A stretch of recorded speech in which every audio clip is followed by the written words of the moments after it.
네, 할렐루야.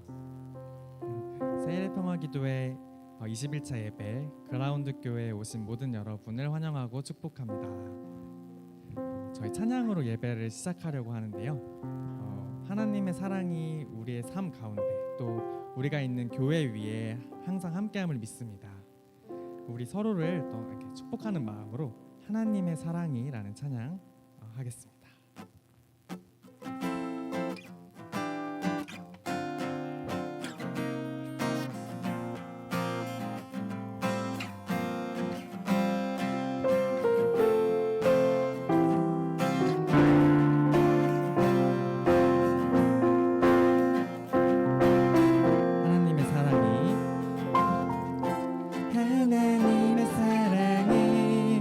당신의 삶 가운데 가득하기를 축복합니다. 하나님의 은혜가 우리 가운데 가득하길 기도합니다. 하나님의 사랑이 당신의 삶 가운데 가득하기를 축복합니다.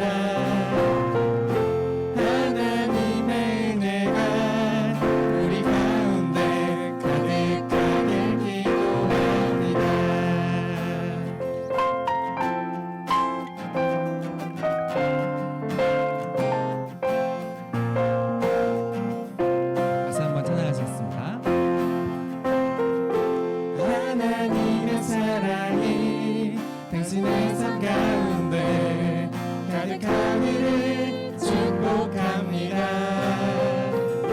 하나님의 은혜가 우리 가운데 가득하길 기도합니다. 하나님의 사랑이 당신의 삶 가운데 가득하기를 축복합니다.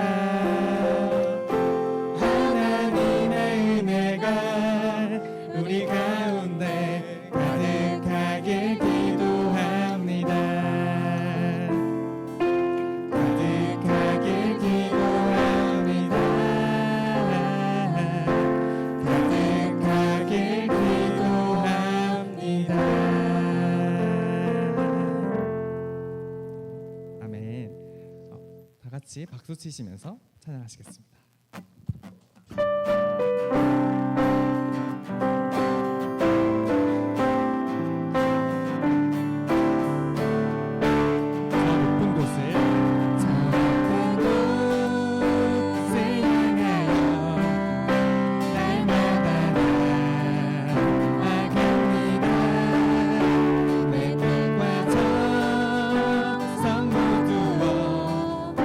날마다 기도하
예배는 복음 통일을 위해 기도하는 세일의 평화 기도회 21차 예배이자 또 그라운드 교회 이전 후 드려지는 또 첫 예배입니다. 우리는 연약하고 서로 다른 모습이지만 우리가 하나님 안에 거할 때 하나가 될 수 있음을 믿습니다. 우리의 생각, 가치관, 우리의 자아로는 하나가 될 수 없음을, 오직 주의 사랑 안에 거할 때 우리는 하나가 될 수 있음을 고백합니다. 오직 복음 안에서 하나 될 우리나라와 또 하나님 안에 함께 지어져갈 우리 그라운드 교회 공동체가 되기를 소망하며 함께 지어져가네라는 찬양으로 예배하고자 합니다. 잘 모르실 수도 있는 찬양인데 가사를 보면서 함께 기도하는 마음으로 찬양하면 좋겠습니다.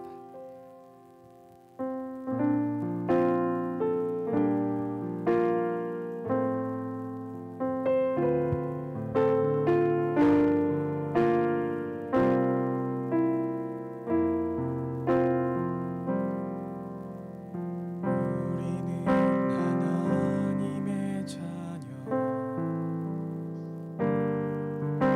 주 사랑 안에 우리 거할 때 주님 나를 사랑하신 것 같이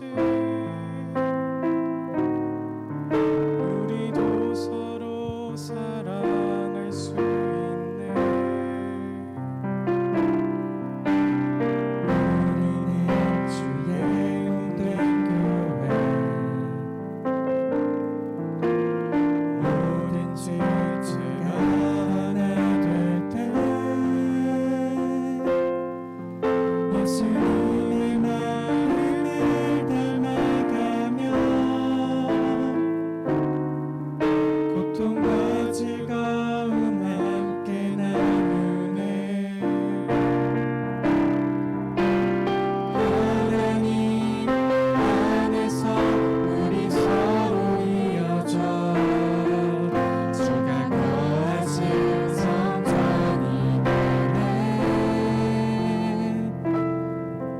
모퉁이 돌 되신 예수와 하나 되게 하신 성령 안에 함께 지어져 가네. 다시 한번 가사를 생각하시면서 찬양하시겠습니다. 하나님의 자녀 주 사랑 안에 우리 거할 때 주님 나를 사랑하신 것 같이 우리도 서로 사랑할 수 있네. 우리는 주의 몸된 교회 모든 지체가 하나 될 때 예수님의 마음을 닮아가며 고통과 즐거움 함께 나누네. 하나님 안에서 우리 서로 이어져 주가 거하신 성전이 되네. 모퉁이 돌 되신 예수와 하나 되게 하신 성령 안에 함께 지어져 가네. 하나님 안에서 하나님 안에서 우리 서로 이어져 주가 거하신 성전이 되네. 모퉁이 돌 되신 예수와 하나 되게 하신 성령 안에 함께 지어져 가네. 하나님 안에서 우리 서로 이어져 주가 거하신 성전이 되네.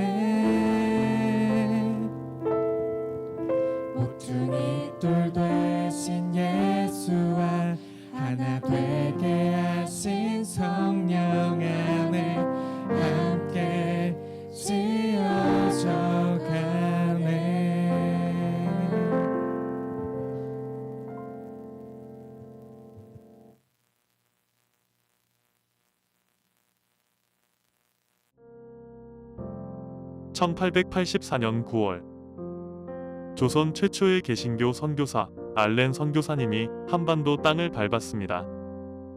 이후 조선의 소식을 들은 많은 선교사님들이 척박한 이 땅에 입국하셨습니다. 일생을 바친 사랑의 섬김을 통해 한반도 땅에 복음이 전파되기 시작했습니다. 선교사님들은 다양한 나라와 교단에서 파송되었습니다. 그럼에도 경쟁보다는 예수 안에서 서로 하나 되는 연합을 몸소 실천하셨습니다. 담당 지역을 나누어 충돌을 피하셨습니다. 서로의 교리를 인정하고 협력하셨습니다. 오직 조선 복음화에 힘쓰셨습니다. 이러한 연합 정신은 원산 보흥운동과 평양 대부흥운동이라는 열매로 이어질 수 있었습니다. 이후 한국교회는 일제의 강제병합과 탄압에 맞서 연합하여 독립운동의 선봉에 섰고 민주화와 산업화 과정에서도 나라의 비전을 제시하며 대한민국의 지붕과 등불이 되어 주었습니다.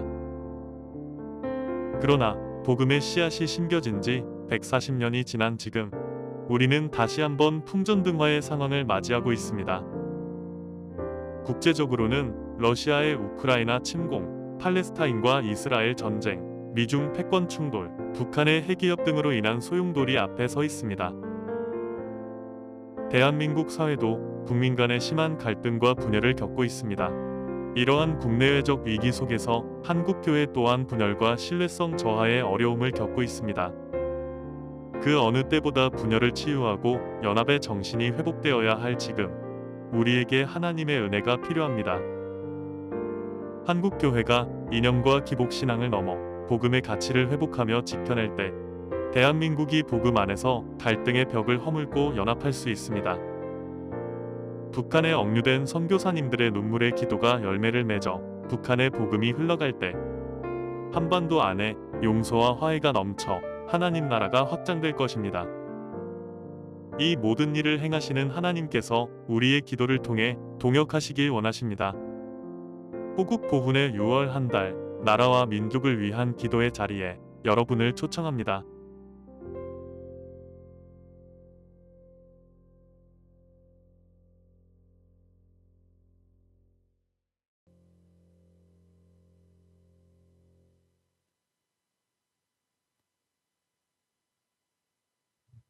네, 평안국 세일의 기도에 오신 여러분들을 환영합니다.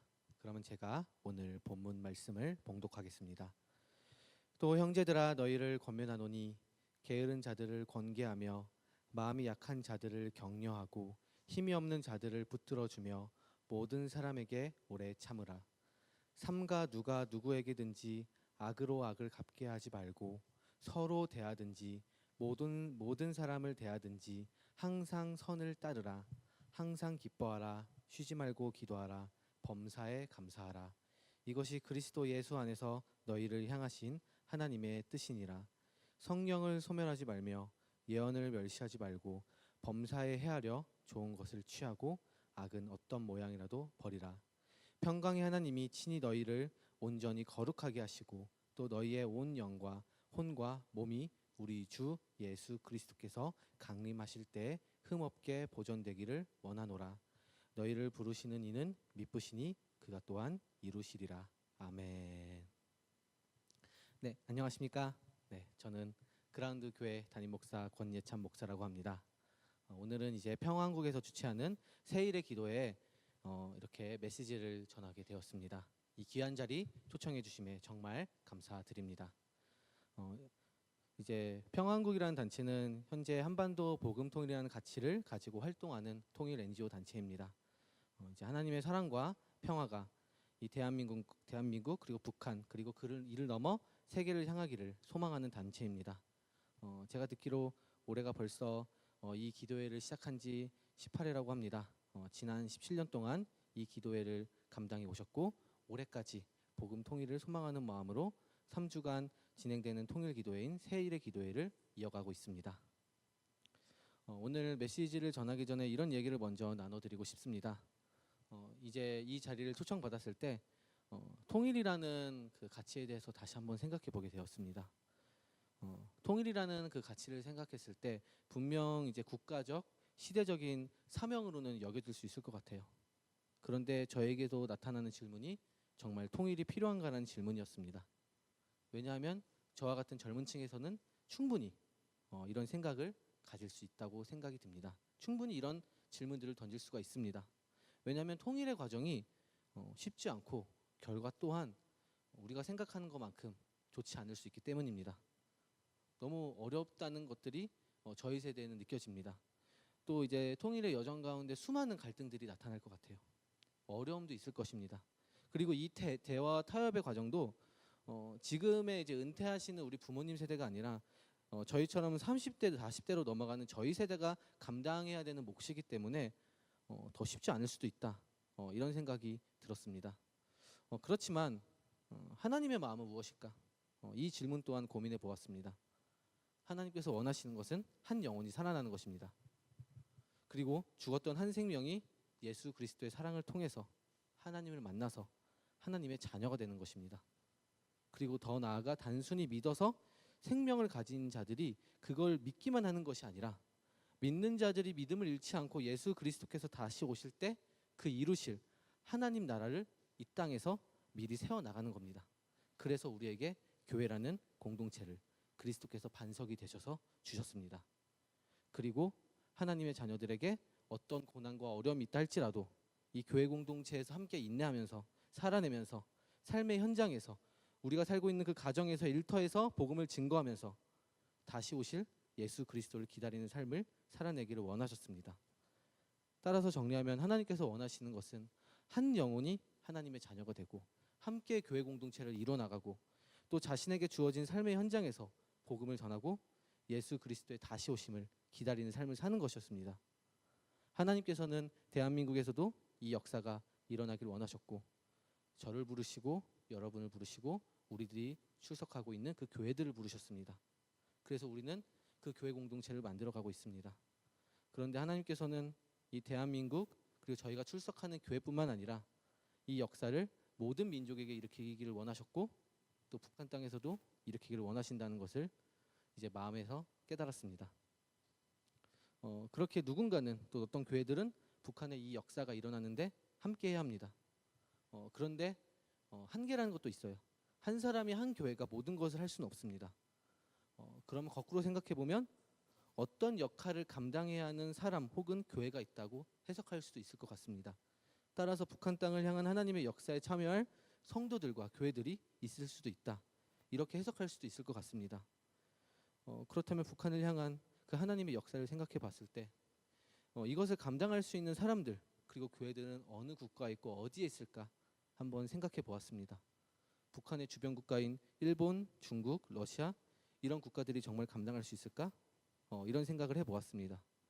물론 이제 하나님께서는 한계가 없으시기 때문에 이 국가들도 일으키셔서 하나님의 역사를 일으키실 수 있으십니다.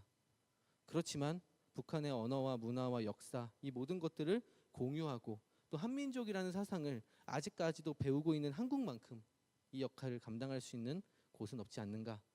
그리고 우리 대한민국이 정말 하나님의 사랑을 많이 받은 국가가 아닌가 이것을 깨닫게 해주셨습니다. 그래서 비록 통일이 지금 우리에게 필요한가 이 질문이 던져져도 하나님의 사랑을 받은 대한민국이 같은 역사와 언어를 공유하고 있는 한민족이라는 정체성이 아직 유지되고 있는 그 북한 땅에 한 영혼이 회복되고 주를 믿는 자들이 그 주를 믿는 자들의 믿음이 성장되고 또 그리스도의 재림을 기다리는 그 교회가 세워지는데 기여할 수 있다면 정말 통일이 필요할 수도 있겠다 이런 생각이 들었습니다. 그래서 저 또한 아주 작은 부족한 목회자이지만 이 통일을 기도하고 기대하는 바라는 마음으로 여기에 참여하게 되었습니다. 저와 이 그라운드 교회가 할 수 있는 것은 아주 작습니다. 그렇지만 이 작은 두 손 기도하면서 함께 마음을 드립니다. 네, 저희를 초청해 주셔서 정말 감사드립니다. 네, 그러면 오늘 주어진 말씀 가지고 제가 메시지를 전달해 드리겠습니다. 먼저 오늘 본문 말씀 중에 5장 16절에서 18절 말씀을 우리가 한 목소리로 함께 읽도록 하겠습니다. 네, 항상 기뻐하라, 쉬지 말고 기도하라, 범사에 감사하라. 이것이 그리스도 예수 안에서 너희를 향하신 하나님의 뜻이니라. 아멘. 그리스도인들은 하나님의 자녀입니다. 그래서 구별된 삶을 살아야 합니다. 이 구별된 삶은 세상에서 만든 도덕, 법, 규범을 지키는 것은 아닙니다. 물론 우리가 세상에서의 그 도덕과 법을 지킬 때 하나님께서 원하시는 그리스도인의 삶과 일치할 수도 있습니다. 그렇지만 이 자녀의 삶을 도덕이나 법으로 정의할 수는 없습니다. 또 이 하나님께서 원하시는 이 자녀의 삶은 개인의 양심과도 구별이 됩니다. 물론 개인의 양심을 따라 살아가다 보면 그 자녀의 삶을 살아내는 것처럼 보일 수도 있습니다. 일치하는 영역이 있기 때문입니다. 그렇지만 인간은 죄인입니다. 불완전합니다. 그래서 인간의 한 명의 그 양심은 그리스도인의 삶을 온전히 대변한다? 이렇게 볼 수는 없습니다. 그렇다면 자녀의 삶, 이 그리스도인의 삶은 어떤 삶일까요? 어떻게 하나님의 자녀로서 이 구별된 삶을 살아내야 할까요? 저는 이에 대한 답으로 성령이 인도하시는 삶, 이렇게 여러분들에게 전달해 드립니다. 이 삶을 살 때 우리는 비로소 하나님의 자녀의 삶을 살아간다, 이렇게 정리할 수 있을 것입니다. 그리고 성령의 인도함을 받는 삶에는 두 가지 특성이 나타나게 됩니다. 오늘 저희가 봤던 말씀 중에 하나인 기쁨이고 다른 하나는 기도하는 삶입니다. 그러면 왜 성령이 이끄시는 삶을 따라가다 보면 우리가 왜 기쁨의 삶을 살고 기도의 삶을 살아내게 될까요? 이를 위해서 잠깐 두 말씀을 보도록 하겠습니다. 하나는 갈라디아서 말씀이고 다른 하나는 마태복음 말씀입니다. 먼저 갈라디아서 말씀 제가 읽어드리도록 하겠습니다. 오직 성령의 열매는 사랑과 희락과 화평과 오래 참음과 자비와 양선과 충성과 온유와 절제니 이 같은 것을 금지할 법이 없느니라. 하나님의 자녀들에게는 하나님께서 보내주시는 선물인 그 성령이 주어집니다. 그리고 그 하나님의 자녀에게는 그 성령의 역사가 일어납니다. 그리고 성령의 역사의 증거는 성령의 9가지 열매입니다. 그런데 이 성령의 열매 중에 두 번째 열매에 해당되는 열매는 희락의 열매입니다. 희락은 세번역에서 보면 기쁨, 이렇게 표현이 되어 있습니다. 이렇게 하나님께서는 성령을 통해서 하나님의 자녀들인 그리스도인들에게 기쁨을 주십니다.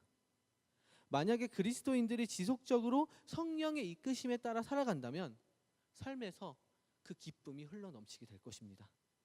성령을 따라 살아간다면 우리는 항상 기뻐할 수가 있죠. 그럼 다음으로 이제 마태복음 말씀 함께 보겠습니다. 마태복음 18장 19절에서 20절 제가 읽어드리겠습니다. 진실로 다시 너희에게 이르노니 너희 중에 두 사람이 땅에서 합심하여 무엇이든지 구하면 하늘에 계신 내 아버지께서 그들을 위하여 이루게 하시리라. 두세 사람이 내 이름으로 모인 곳에는 나도 그들 중에 있느니라.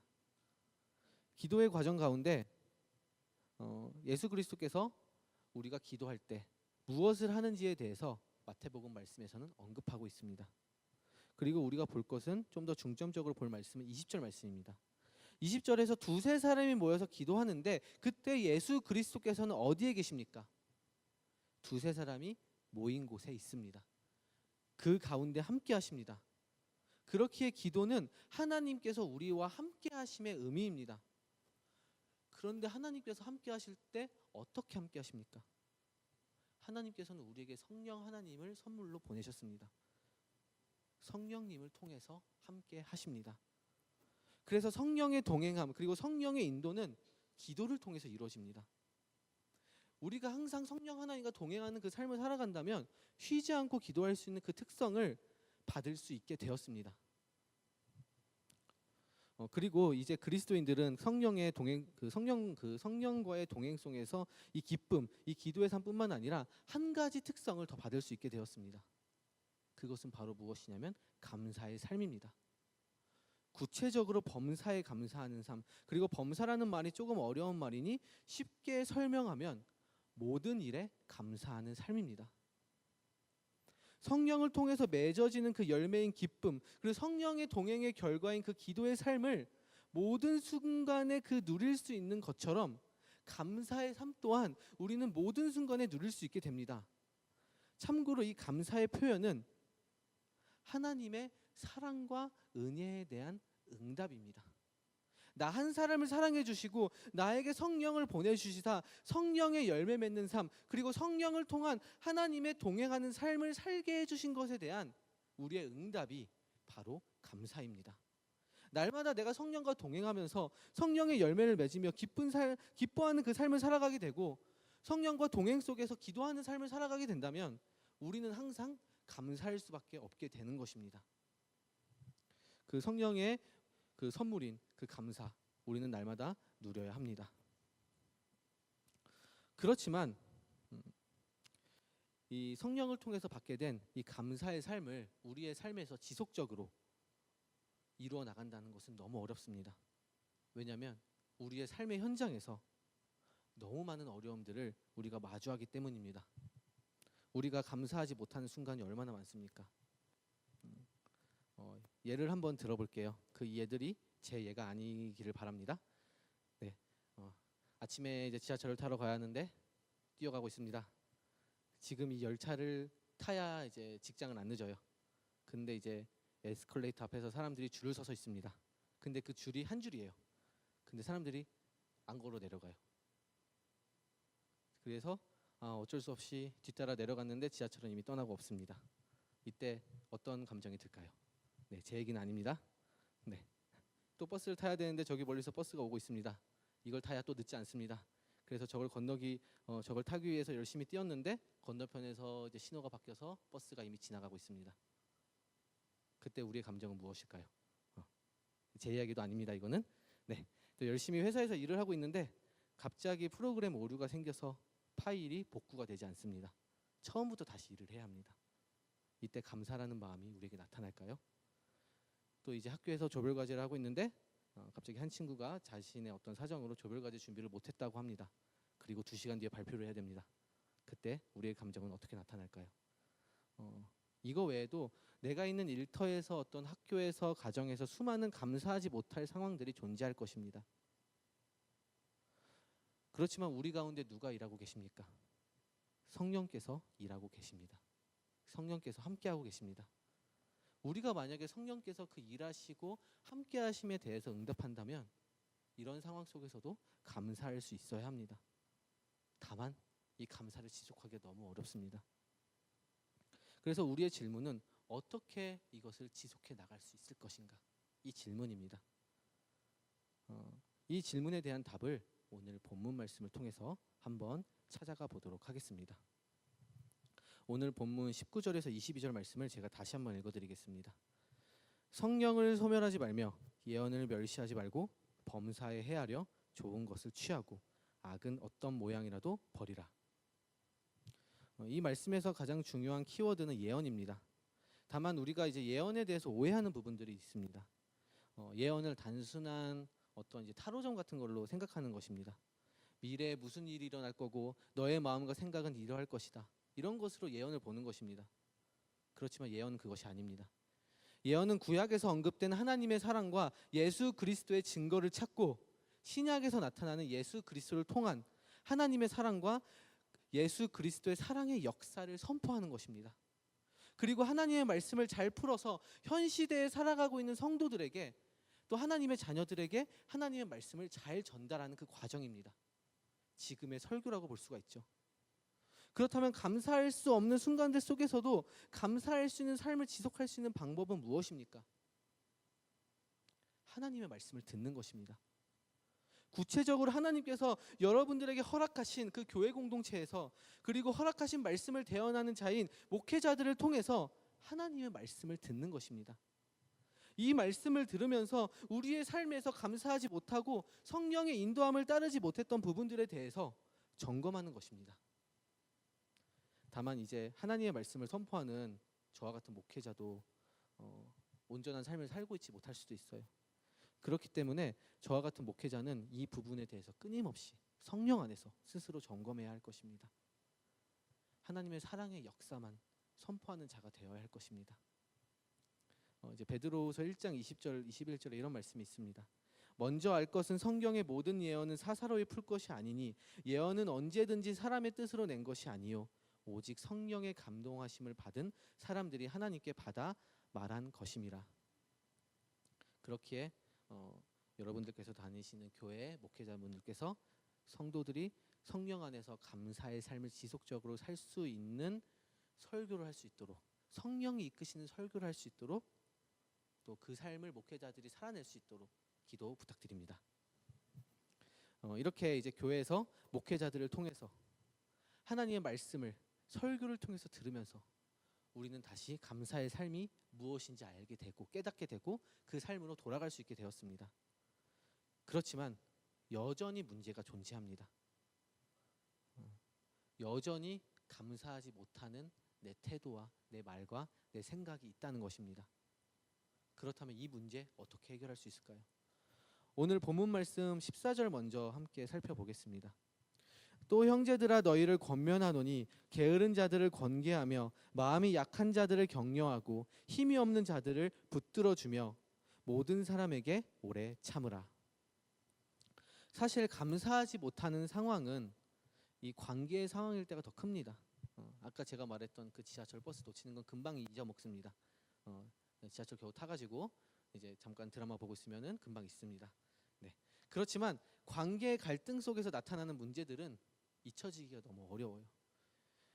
도리어 상대에 대한 미움, 그 미움이라는 내적 갈등, 그리고 상대와 함께할 때 나타나는 그 불편함이라는 외적 갈등이 일어납니다.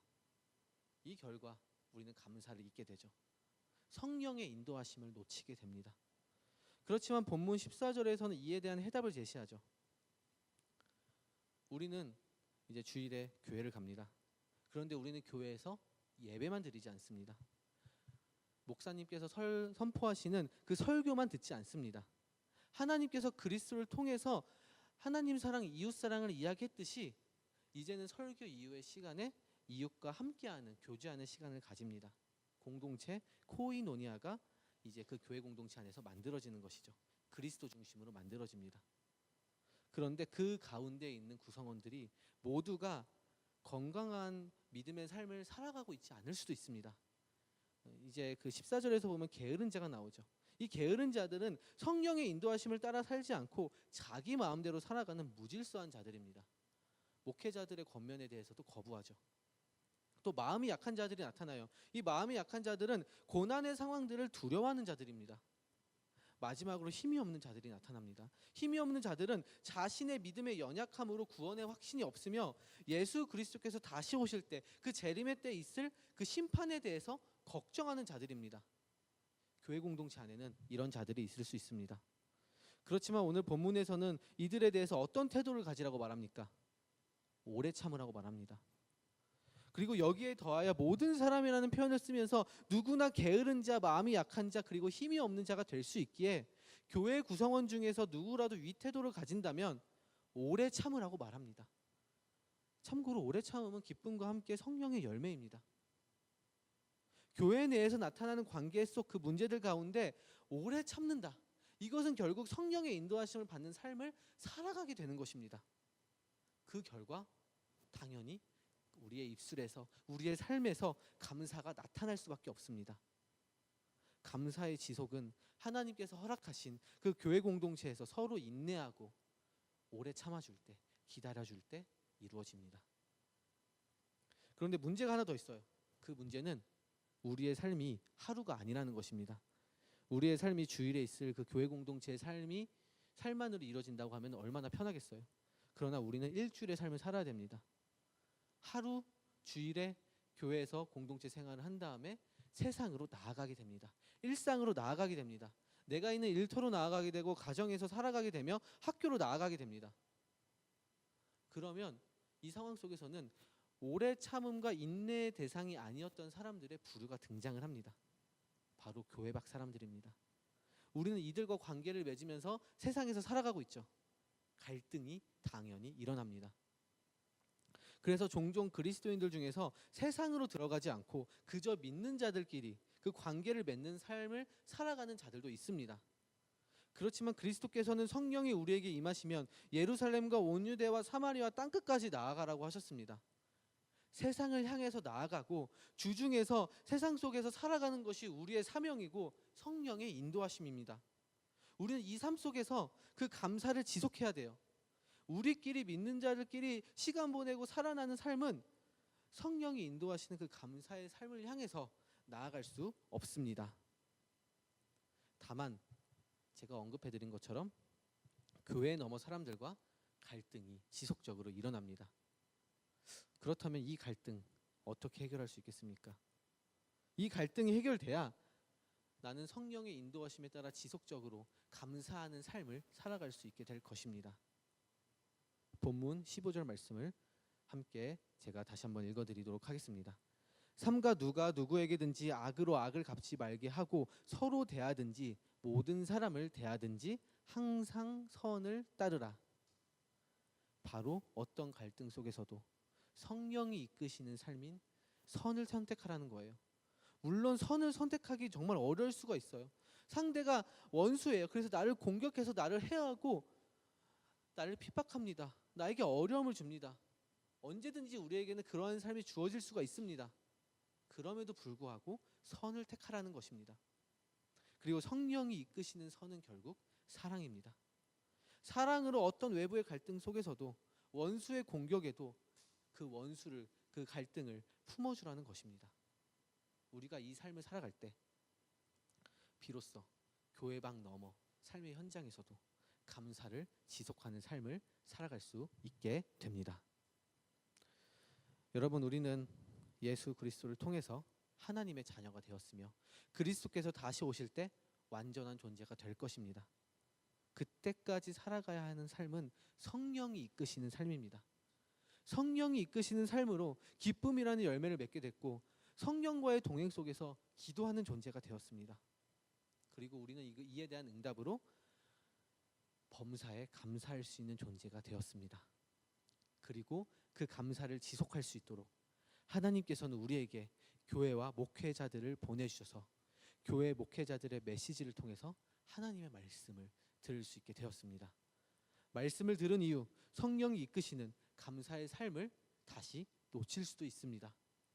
그렇지만 교회 내에서는 연약한 지체에 대해서 오래 참고 교회 밖에서 믿지 않는 자들, 특히 나에게 악을 전달해주는 핍박을 하는 원수조차도 사랑함으로 나아갈 때 우리는 감사의 삶을 지속할 수 있다. 이것 또한 알게 되었습니다.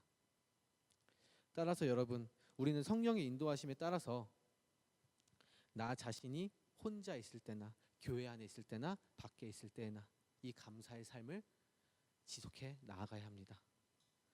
그리고 성령을 통해서 이루실 하나님의 역사에 참여할 수 있는 사람이 되어야 합니다. 우리가 범사에 감사할 때 그 참여할 수 있는 사람이 될 것입니다. 이런 한 사람이 늘어나야, 이 감사의 사람이 늘어나야, 성령과 동행하는 사람이 늘어나야 그리스도인들을 더 많이 품을 수 있는 교회 공동체들이 더욱 세워질 것입니다. 더 나아가 하나님께서 우리에게 맡겨주신 한민족 북한에도 교회를 세울 수 있게 될 것입니다. 그리고 우리가 이 삶을 지속하며 살아갈 때 본문 23절에 해당되는 그 한 사람이 될 것입니다. 23절 말씀 우리가 함께 읽도록 하겠습니다. 평강의 하나님이 친히 너희를 온전히 거룩하게 하시고 또 너희의 온 영과 혼과 몸이 우리 주 예수 그리스도께서 강림하실 때 흠없게 보존되기를 원하노라. 아멘. 네, 이 말씀으로 오늘 설교 마무리하겠습니다. 함께 해주신 분들 정말 감사드립니다. 네, 그러면 이제 우리 함께 기도하는 시간을 가지겠습니다. 먼저 세일의 기도문을 우리가 함께 한 목소리로 읽겠습니다. 세일의 기도문 한 목소리로 읽도록 하겠습니다. 평안에 매는 줄로 성령이 하나 되게 하신 것을 힘써 지키라. 화평의 성령님, 우리 가족, 학교, 직장, 교회, 사회에 만연한 분열의 영이 떠나가게 하시고 성령이 하나 되게 하신 것을 힘써 지키게 하소서. 주님을 떠나서는 아무것도 할 수 없음을 고백하오니 주님이 내 안에 내가 주님 안에 거하여 성령의 열매를 맺게 하소서. 우리로 성령 충만케 하사 성령 안에 하나 연합하고 북한 교회가 회복되어 열방의 교회와 함께 하나님 나라를 담대히 선포하게 하소서. 아멘. 네, 그래서 이제 우리가 이제 공통 기도 제목을 두고 이제 합심해서 기도하는 시간을 가질 예정입니다. 먼저 첫 번째 기도 제목입니다. 북한 억류 선교사를 위해서, 선교사님들을 위해서 우리 함께 기도합시다. 제가 기도문을 읽어드리겠습니다. 북한 억류 선교사님들, 김정욱, 김국기, 최춘길 선교사님들이 조속히 석방되어 가족과 조국의 품으로 안전하게 돌아오게 하소서. 이들의 생사 여부 근황이 공개되고 가족과의 서신 교환과 면회가 이루어지게 하소서. 이를 위해 정부와 국제사회, 교회가 송환을 위해 기도하며 협력할 때 하나님께서 복음 통일의 길을 열어주소서. 이 기도 제목을 두고 우리 함께 합심해서 기도하겠습니다.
두 번째 기도 제목을 두고 우리 함께 기도하겠습니다.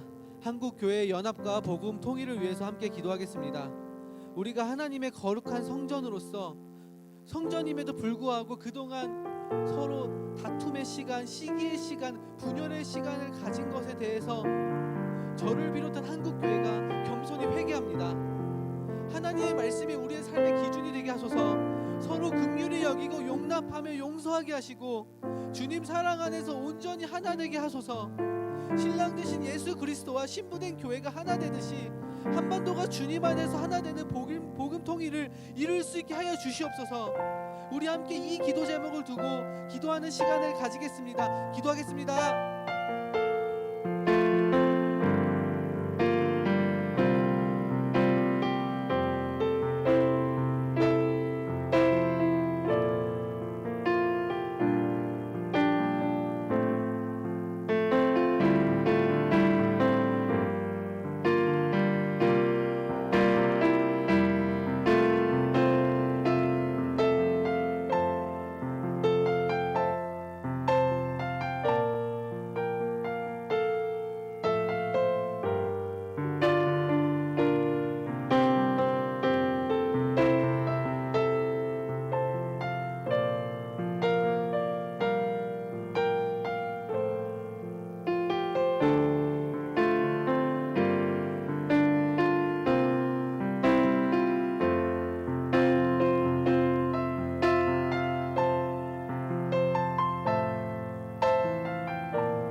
네, 세 번째 기도 제목을 두고 우리 함께 기도하겠습니다. 선교 140주년을 맞아 이 선교가 북녘 교회 회복과 세계 선교로 이어질 수 있도록 우리 함께 기도합시다. 선교 140주년을 맞아 한국에서 로잔 대회가 개최되게 하시고 주님과의 첫사랑과 선교 사명을 다시 회복하게 하시니 정말 감사드립니다. 이 선교가 더 이어지길 바랍니다. 뿐만 아니라 우크라이나와 팔레스타인 전쟁이 속히 그치게 하시고 그뿐만 아니라 한반도와 동아시아가 전쟁에서 지켜질 수 있도록 주여 함께하여 주시옵소서.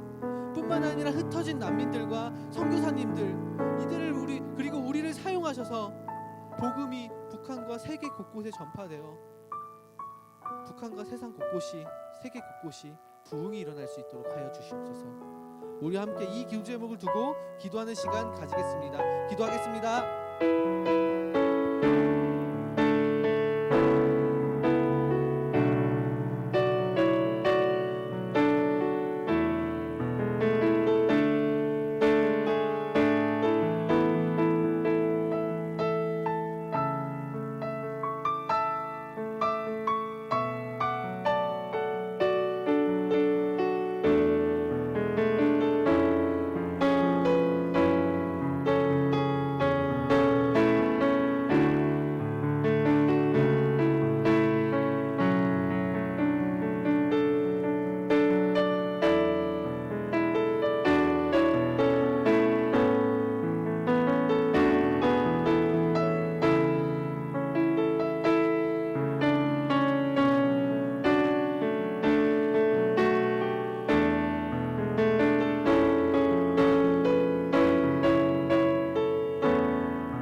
마무리하겠습니다.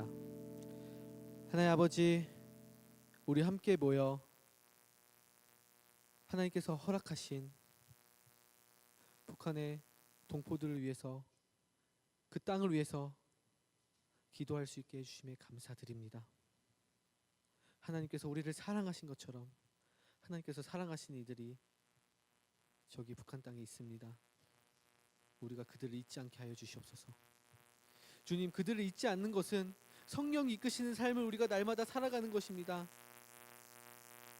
항상 기뻐하며 쉬지 말고 기도하며 그리고 모든 일에 범사에 감사하는 삶을 사는 것입니다. 주님, 저희가 이 삶을 놓치지 않게 도와주시옵소서. 우리의 삶 가운데 어떤 상황이 주어진다 할지라도 주님께서 나와 함께 하시니 그 감사의 삶을 놓치지 않는 저희가 되게 하여 주시옵소서. 그래서 성령의 충만함이 날마다 내 삶에 넘쳐서 나를 통한 하나님의 역사를 경험하게 하여 주시옵소서. 그리고 나 한 사람이 성령의 충만함에서 준비될 때 하나님께서는 저 문을 여실 것입니다. 우리가 준비되고 우리의 교회들이 준비될 때 그 문을 여실 것입니다. 그 준비될 수 있는 그 한 사람, 한 교회가 될 수 있도록 도와주시옵소서. 더 이상 감사에 멀어지는, 성령에서 멀어지는 삶이 우리 가운데 있지 않기를 간절히 기도드립니다. 날마다 우리의 삶 가운데 함께 하신 주님 정말 감사드립니다. 예수 그리스도 이름으로 기도드렸습니다. 아멘. 할렐루야.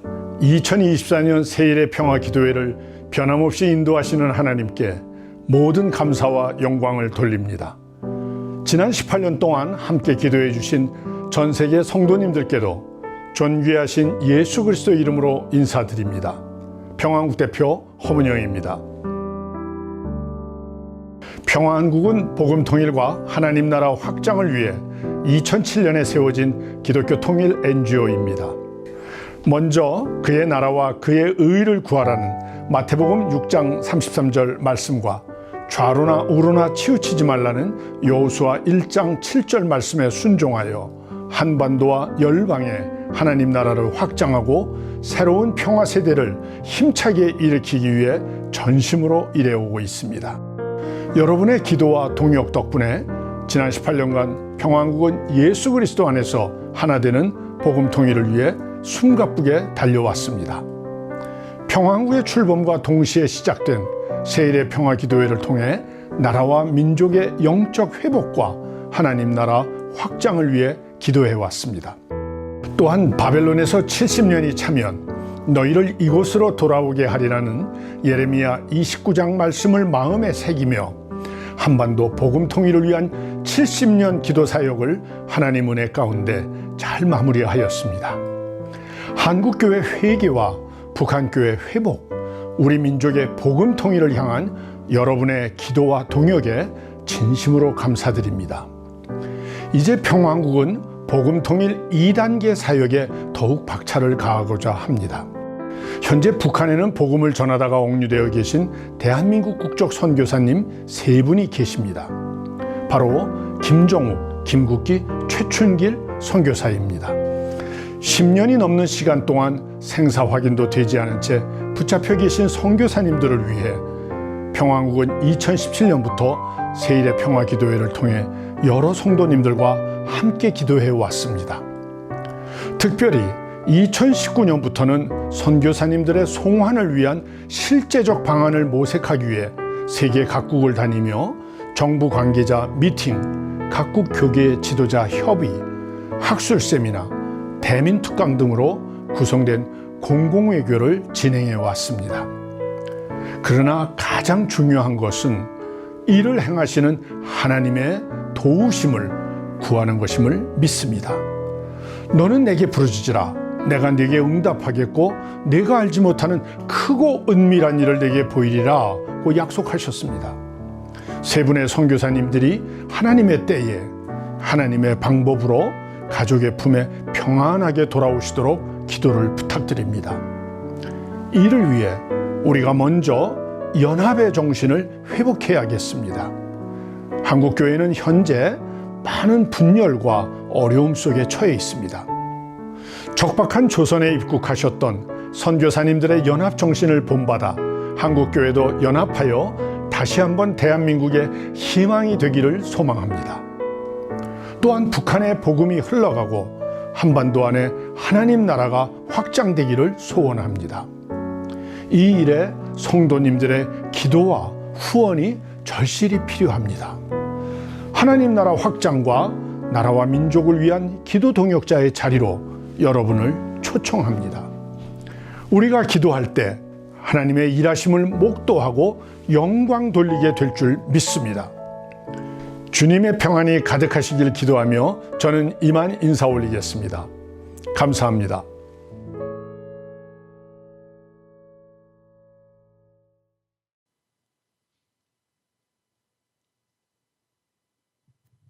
네, 그러면 오늘 예배 제가 축도로 마무리하겠습니다. 주 예수 그리스도의 은혜와 하나님의 사랑과 성령의 교통하심이 그라운드 교회 공동체와 복음 통일에 힘쓰는 평화한국 공동체에 함께 있을지어다. 아멘.